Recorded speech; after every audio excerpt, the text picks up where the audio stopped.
শনিবারই অনুব্রত মণ্ডল, কাজল শেখ সহ বীরভূমের নেতৃত্বকে, কোর কমিটির নেতৃত্বকে ডেকে পাঠিয়েছিল তৃণমূল হাইকমান্ড এবং কলকাতায় ডেকে কার্যত অনুব্রত মণ্ডল, কাজল শেখদের লাস্ট ওয়ার্নিং দিয়ে দিয়েছে তৃণমূল হাইকমান্ড। অনুব্রত মণ্ডলকে সবক শিখিয়েছেন মমতা ব্যানার্জি। আর বরদাস্ত করা হবে না।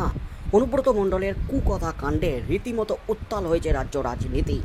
দিকে দিকে বিক্ষোভ, প্রতিবাদ, কারণ এর সাথে নারীদের সম্মান জড়িয়ে আছে। কারণ আইসির মা এবং স্ত্রীকে নিয়ে কদর্য ভাষায়, অশ্রাব্য ভাষায় গালিগালাজ রীতিমতো ঘুম উড়িয়ে দিয়েছে শাসক দলের।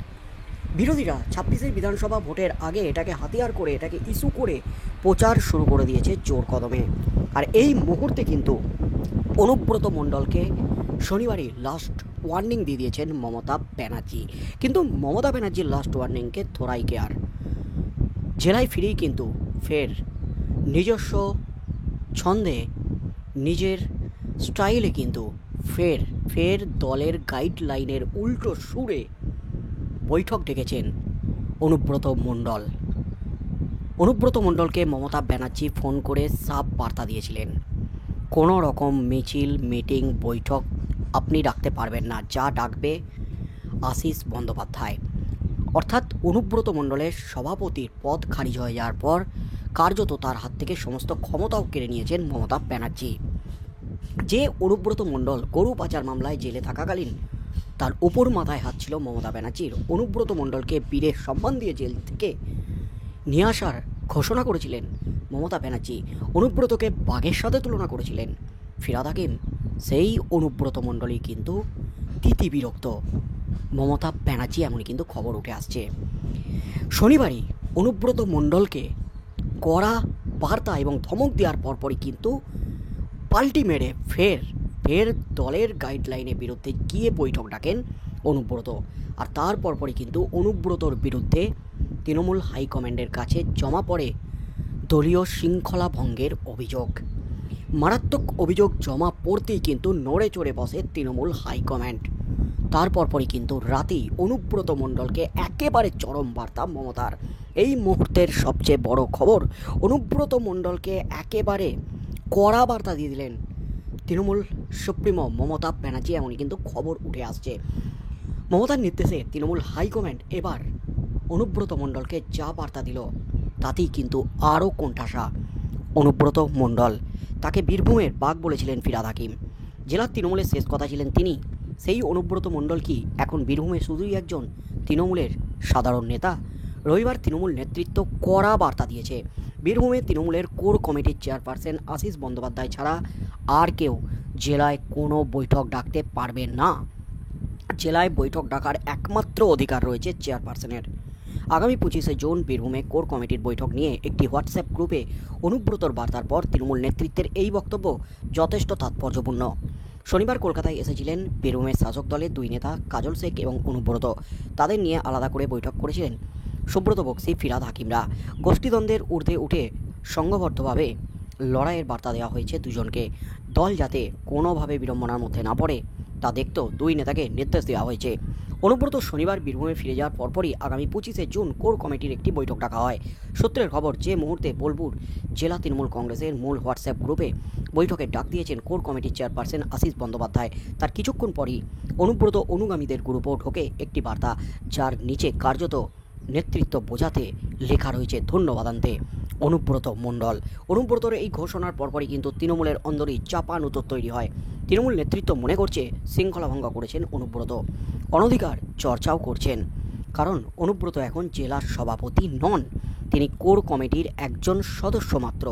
ফলে বৈঠক ডাকার অনুমতি তার নেই, বৈঠক ডাকার কোনো অধিকার তার নেই। সেই অধিকার খর্ব করে দেওয়া হয়েছে। এই নিয়ে ক্ষুব্ধ দলীয় নেতৃত্ব।